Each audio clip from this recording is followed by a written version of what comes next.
Buenas noches, espero que estén todos muy bien.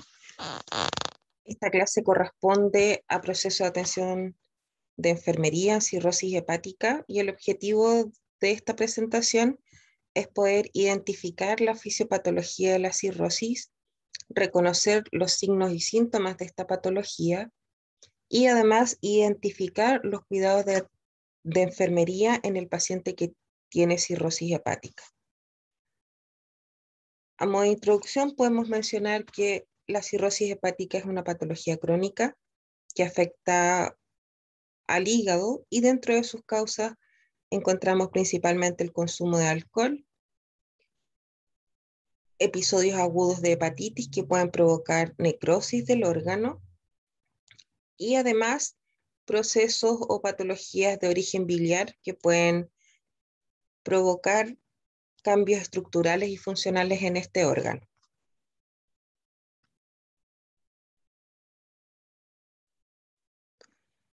El hígado es la glándula más grande del cuerpo, cumple diversas funciones y pesa aproximadamente entre 1.2 y 1.5 kilos en el paciente adulto. Produce diversas sustancias, almacena además, metaboliza y excreta una gran cantidad de sustancias que están implicadas en el metabolismo celular. Por tanto, al producirse falla hepática, son diversos los sistemas y órganos que van a fallar además del hígado. Para poder entender además una de las manifestaciones de la cirrosis hepática, es necesario recordar que este órgano recibe sangre de la vena porta y además de la arteria hepática. Entendiendo esto, vamos a poder entender también por qué se produce hipertensión portal, ascitis y varices esofágica. El hígado participa en el metabolismo de la glucosa, la que es absorbida y convertida en glucógena y almacenada en el músculo principalmente. En periodos prolongados de ayuna y el cuerpo frente a la necesidad de glucosa, va a transformar este glucógeno en glucosa a través del proceso conocido como glucogenólisis. Si este proceso no es suficiente para aumentar la cantidad de glucosa circulante, el hígado va a transformar este glucógeno en glucosa. Por tanto, en los pacientes cirróticos podemos tener además alteraciones en el metabolismo de la glucosa con un control metabólico irregular. El hígado además sintetiza varias de las proteínas que tenemos entre ellas una de las más importantes es la albúmina y las globulinas. Sintetiza además algunos factores de la coagulación y es por esto que los pacientes con cirrosis hepática tienen más tendencia al sangrado y a las hemorragias. Principalmente la proteína llamada protrombina que se sintetiza en el hígado y que requiere vitamina K para poder producirse. No obstante, en presencia de un daño hepático crónico, es decir, de una cirrosis, la producción de protrombina es muy poco lo que va a aumentar, independiente de que podamos administrar vitamina K por vía endovenosa o vía intramuscular. El hígado además almacena las vitaminas A y D, que son liposolubles, y la vitamina B, que es hidrosoluble. El hierro además también es almacenado en el hígado y al fallar el hígado hay un déficit de almacenamiento del hierro, por tanto estos pacientes además van a sufrir anemia, lo que explicaría la palidez de piel y mucosas. Con respecto a la formación de la bilis, cuyo objetivo es emulsionar las grasas, va a haber una disminución en la producción de la bilis, por tanto estas grasas no van a ser emulsionadas de manera adecuada, impidiendo su buena absorción a nivel intestinal, con lo que además el paciente con cirrosis va a sufrir un desequilibrio nutricional por defecto. Con respecto a uno de los exámenes que determinan daño hepático, es importante reconocer dos. La bilirrubina conjugada o directa, que va a aumentar efectivamente en la cirrosis hepática, y la bilirrubina no conjugada o directa que se encuentra en el plasma unida a la albúmina.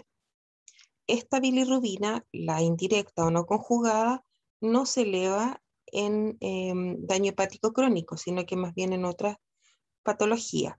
Por tanto, cuando valoremos los exámenes del paciente, tenemos que mirar específicamente cómo está la bilirrubina conjugada o directa. Al haber obstrucción en el paso de la bilirrubina por este hígado que está fibroso y endurecido, esta bilirrubina conjugada con ácido glucurónico se va a excretar o secretar directamente al torrente sanguíneo, con lo que el paciente además va a presentar una coloración amarilla de su piel y de las conjuntivas, lo que se conoce como icteria, ictericia. Por tanto, es uno de los exámenes que nos va a ayudar a determinar si efectivamente existe un daño hepático que puede ser agudo, en el caso de una hepatitis, o puede ser además aumentado en obstrucciones biliares o en el caso del paciente con cirrosis. Con respecto a los medicamentos, es importante recordar que una de las etapas de la farmacocinética, que es el metabolismo, ocurre en el hígado. Por tanto, al no estar funcionando este órgano, el paciente tiende a aumentar sus niveles de medicamento en sangre, con lo que se puede producir toxicidad. Metaboliza la mayoría de los medicamentos que las personas consumen, entre ellos los barbitúricos, los opioides, los sedantes, los anestésicos y alguna anfetamina. Por tanto, el paciente con daño hepático crónico habitualmente recibe dosis inferiores de estos medicamentos para evitar su acumulación a nivel del torrente sanguíneo. Con respecto a las causas, ya les mencionaba, principalmente existe el consumo excesivo de alcohol durante un periodo prolongado de tiempo. Existe la cirrosis posnecrótica, que se puede producir por episodios a repetición de hepatitis y además una cirrosis hepática de origen biliar. En relación al consumo de medicamentos, estos también pueden producir falla hepática, incluyendo la insuficiencia hepática aguda. Como ustedes observan en la imagen, el hígado cambia su consistencia. En los periodos iniciales de la cirrosis, el hígado puede estar aumentado de tamaño. El paciente puede referir dolor en el hipocondrio derecho, pero con el transcurso del tiempo este hígado va formando un tejido fibroso, se endurece y disminuye su tamaño, que es como ustedes lo ven ahí en la imagen. No es un hígado normal, pierde esa textura, esa característica friable, homogénea, y se transforma en este hígado nodular que puede ser fácilmente palpable en el reborde costal derecho. Con respecto al proceso de atención de enfermería, dentro de la anamnesis es importante recopilar antecedentes sobre factores de riesgo en la fisiopatología de la cirrosis hepática, consumo de alcohol, pacientes portadores de hepatitis, pacientes con patologías biliares obstructivas, el uso de medicamentos, antecedentes familiares. Con respecto al examen físico, vamos a buscar a nivel del estado a nivel de conciencia, cómo se encuentra el paciente conectado en tiempo y espacio, ya que el hígado, al ser un órgano que metaboliza los desechos del cuerpo, su falla implica aumento de estos desechos a nivel sanguíneo. Estos desechos llegan al cerebro del paciente y se produce la encefalopatía hepática, que puede alterar el estado de conciencia del paciente, que se puede presentar apático, agresivo o incluso llegar al coma. En el examen físico además vamos a valorar el color de la piel, de las mucosas y de las conjuntivas, que pueden estar con una coloración amarilla, y ya les mencioné que eso se conoce como ictericia.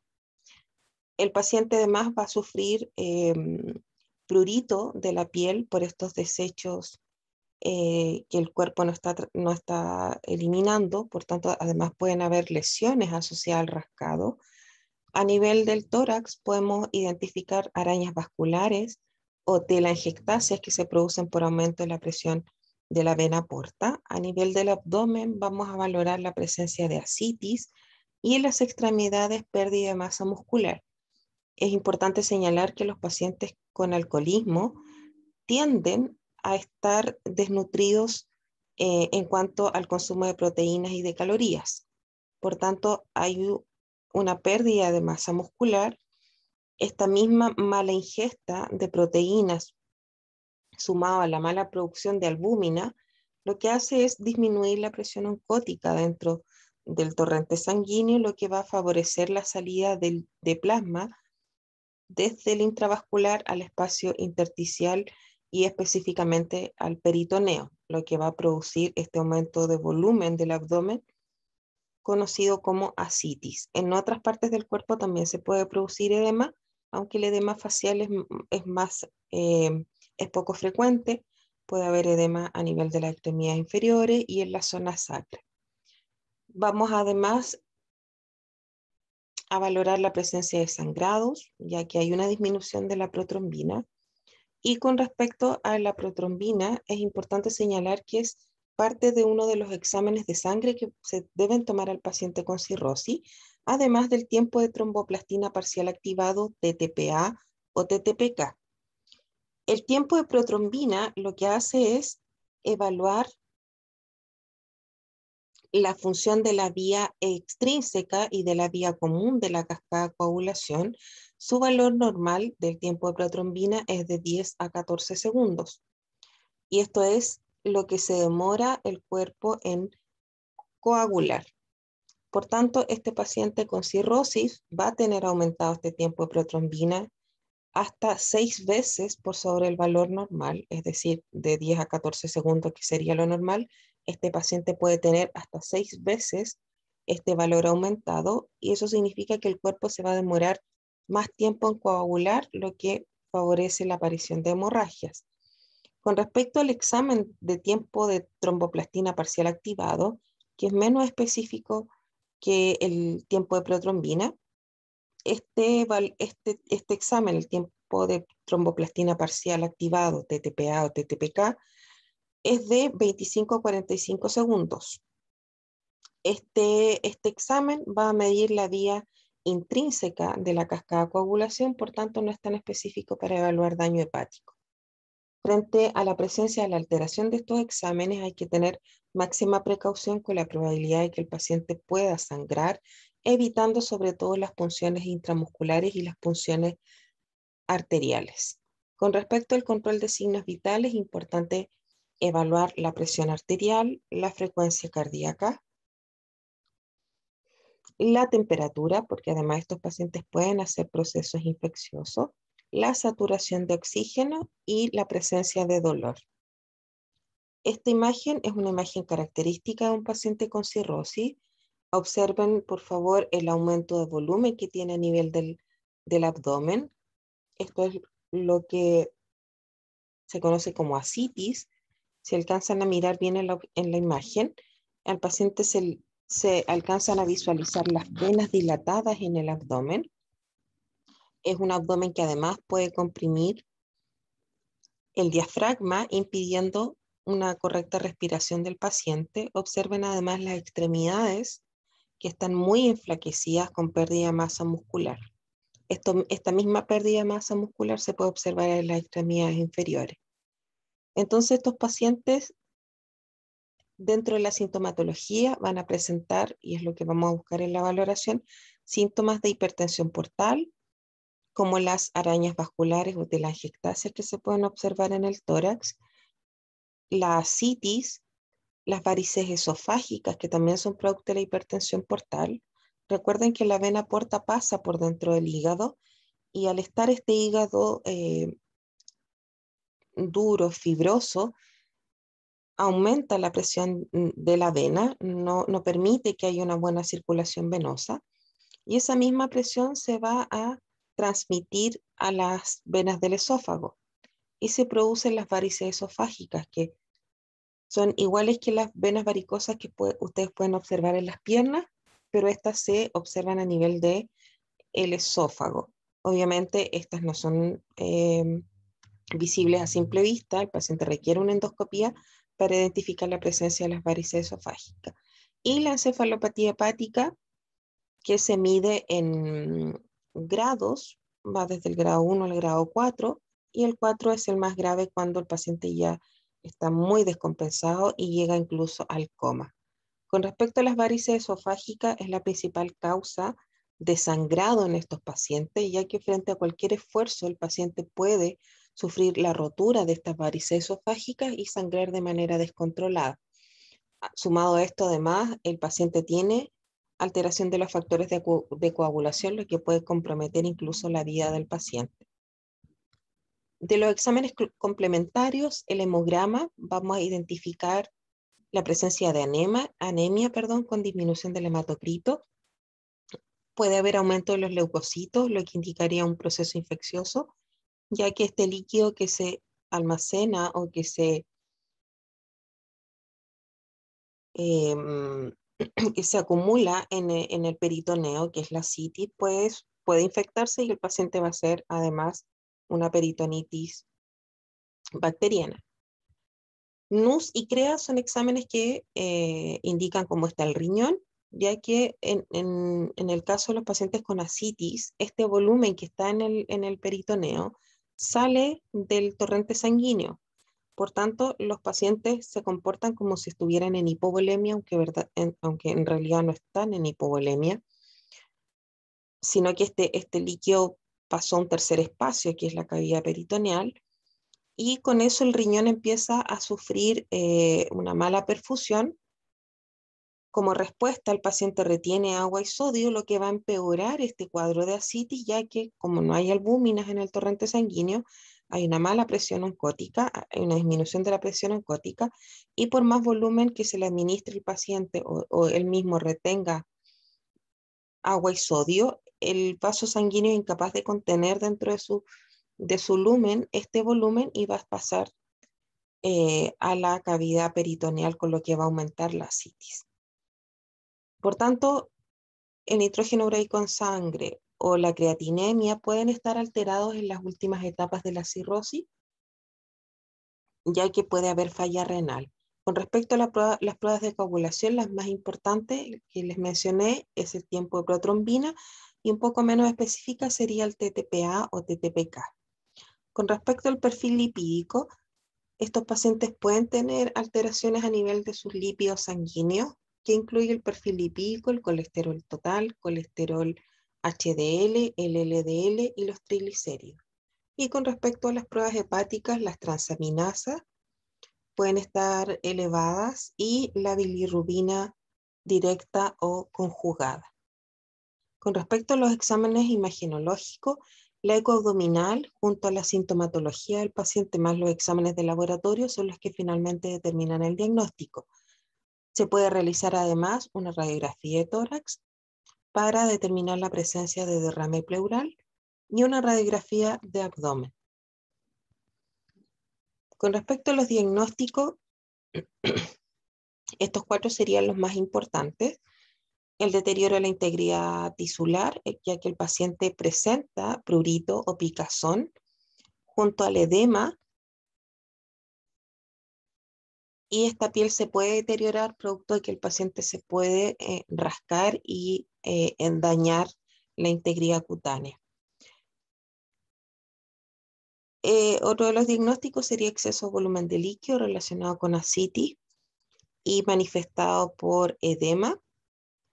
Y junto a esto, además, el patrón de respiración ineficaz o patrón respiratorio ineficaz, que se relaciona con la ascitis, con una restricción de la expansión torácica, con la distensión abdominal y con líquido en la cavidad torácica en caso de que haya un derrame pleural.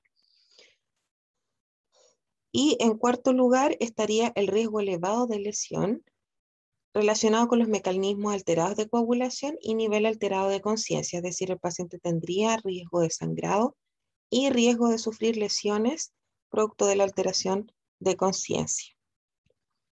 Con respecto a las actividades de enfermería, importante controlar signos vitales, restricción de la actividad, reposo absoluto, evitando los accidentes, ya que este paciente tiene riesgo de sangrado, Valorar el estado de conciencia. Se pueden utilizar diversas escalas, incluso la escala de Glasgow para medir estado de conciencia, importante restricción de volumen, hasta que la albúmina no sea corregida.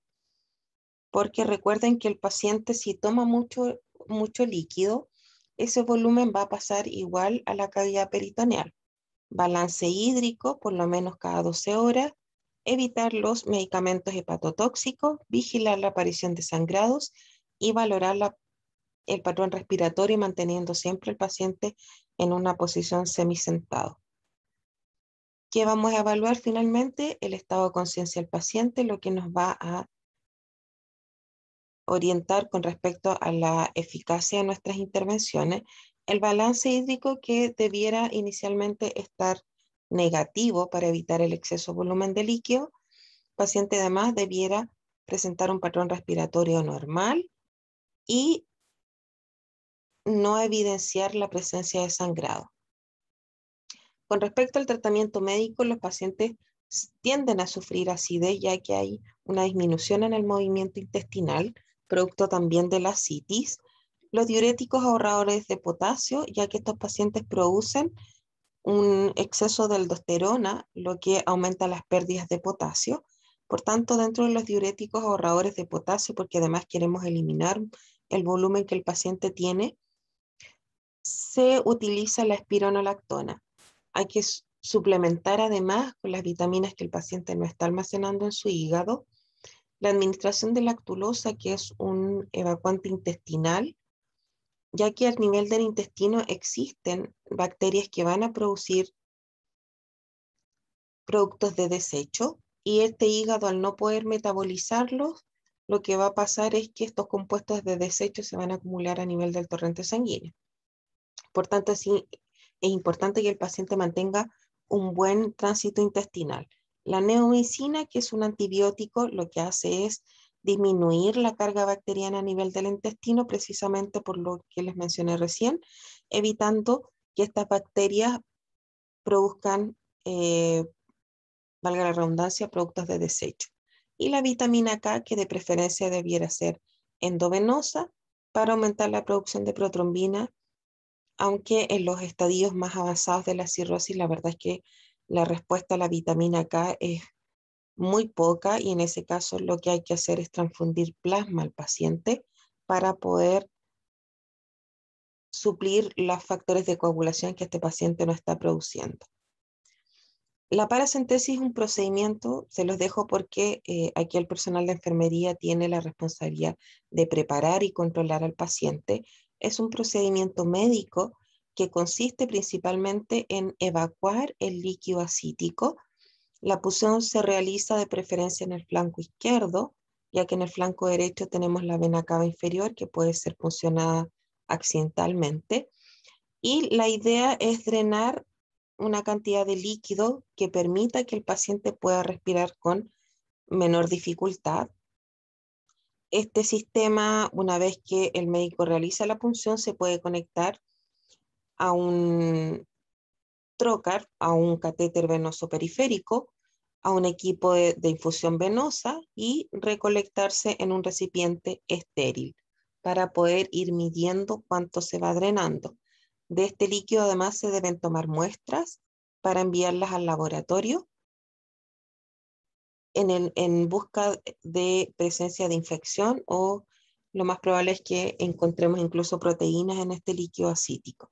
Es importante que el paciente permanezca en decúbito dorsal durante el procedimiento, y la responsabilidad de la enfermera será preparar el equipo, aseptizar la zona que va a ser puncionada, tomar las muestras para ser enviadas al laboratorio y controlar signos vitales durante el procedimiento, ya que recuerden que este líquido está siendo eliminado y evacuado del cuerpo del paciente, por tanto el paciente podría presentar taquicardia o hipotensión.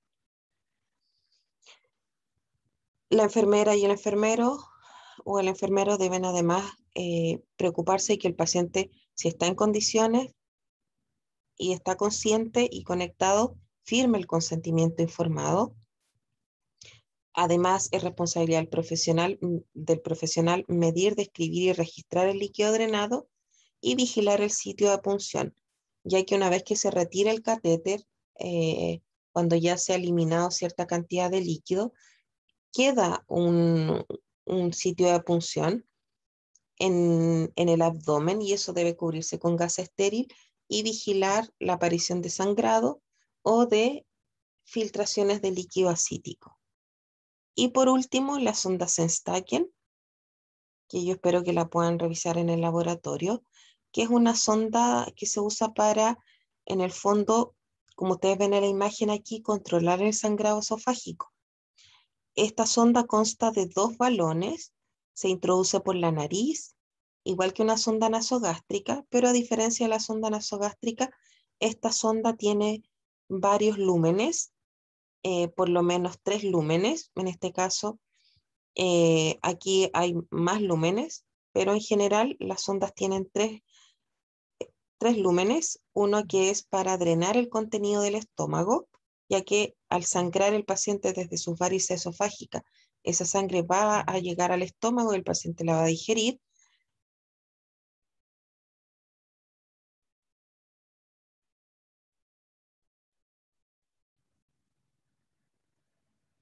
Un balón esofágico, que es el que ustedes ven ahí, que se infla con una capacidad, con una presión máxima de 45 milímetros de mercurio, que lo que hace es comprimir las paredes del esófago y evitar que el paciente siga sangrando.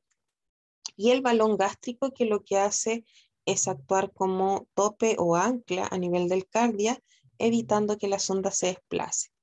Es importante señalar que esta sonda tiene algunas complicaciones, ya que la presión prolongada en el esófago puede producir necrosis. Por tanto, esta sonda hay que desinflarla cada cierto tiempo.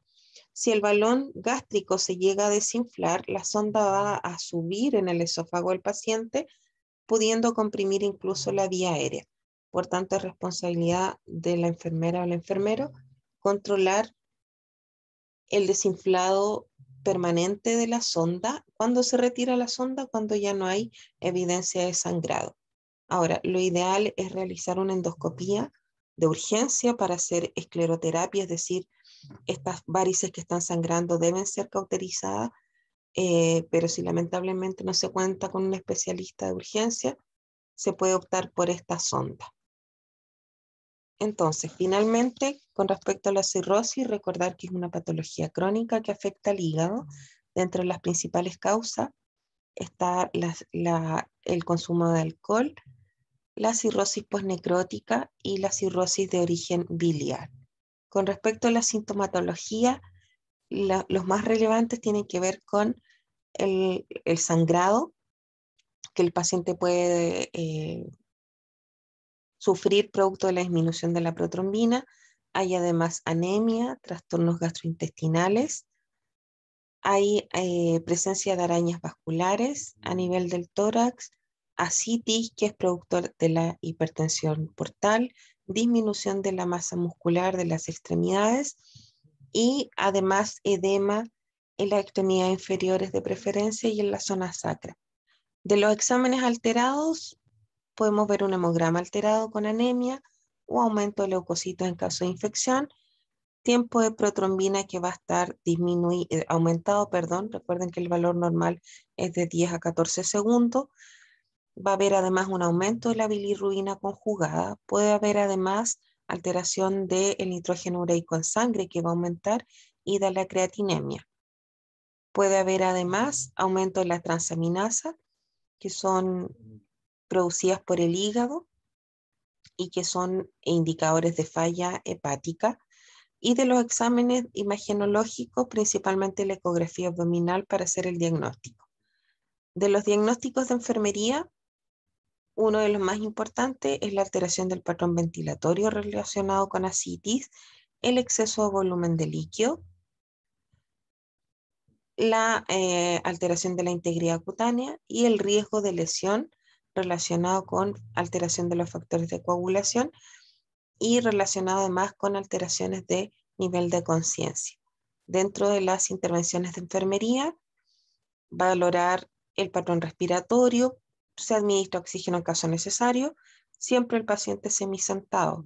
Con respecto al exceso de volumen de líquido, administración de diurético, balance hídrico, ojalá se pudiera pesar al paciente todos los días para determinar su ganancia ponderal de peso, restricción de líquido y administración de albúmina para reponer las proteínas que el paciente no está produciendo. Con respecto a la alteración de la integridad cutánea, lubricar la piel del paciente y evitar el rascado. Y con respecto al riesgo de lesión, evitar aquellas actividades o acciones de enfermería que puedan provocar sangrado, como las punciones arteriales o intramusculares, y mantener al paciente en reposo absoluto. Si el paciente está con compromiso o conciencia, utilizar siempre las barandas y contención en caso necesario. ¿Qué vamos a evaluar? Que el paciente esté más conectado al medio, que no haya sangrado, que el patrón respiratorio esté dentro de rangos normales y los parámetros vitales también estén dentro de rangos aceptables. Para complementar la información de esta presentación, por favor consulten el Brunner o el PDF que yo les mandé escaneado, que es del manual de Brunner, del compendio, donde pueden obtener una información más resumida con respecto a la cirrosis hepática. Que tengan buenas noches, cuídense mucho y les mando un abrazo.